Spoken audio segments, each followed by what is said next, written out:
Welcome to the exhibition, The Structure of Modernity. Edvard Ravnikar is an extremely specific artist and architect within the context of Slovene 20th century architecture, but also in a wider context, as an important and original contributor to regionally conditioned modernism. In this exhibition, we decided not to present all of his creative work, but focus on a couple of formative projects. Projects where Ravnikar came to his own, so to speak, where despite his extremely important formative influences, I'm talking here about the fact that Ravnikar studied under Jože Plečnik, the most famous Slovene architect of the 20th century, and then later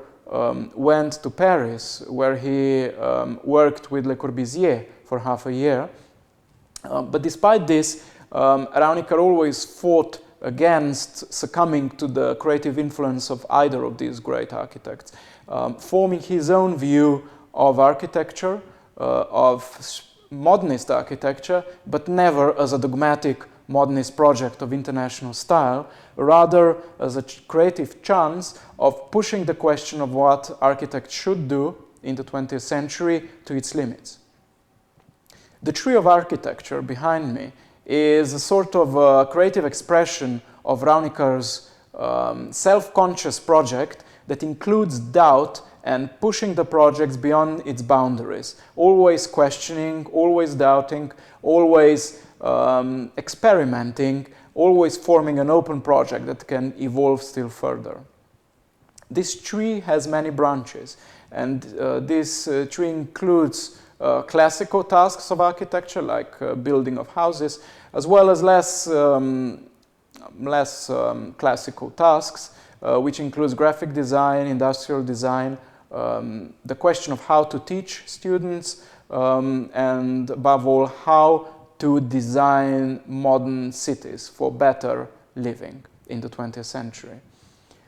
This is also a floor plan of this exhibition, where you will move from Ravnikar's own cabinet, where we tried to show the plurality of his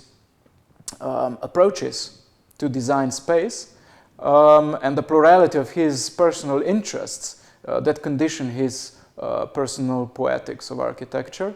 And then you will slowly move up the scale of architect's tasks, starting with the monument, where Ravnikar developed a special relationship with landscape, creating a sort of a proto land art,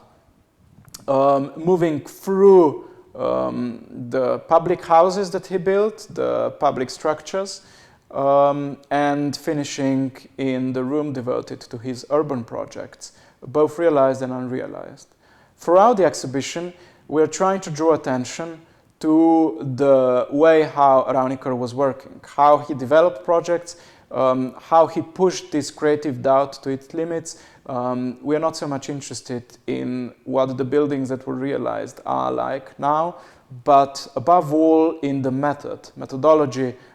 the way that Ravnikar and his collaborators managed to create glimpses of possible utopia of a different society here and now.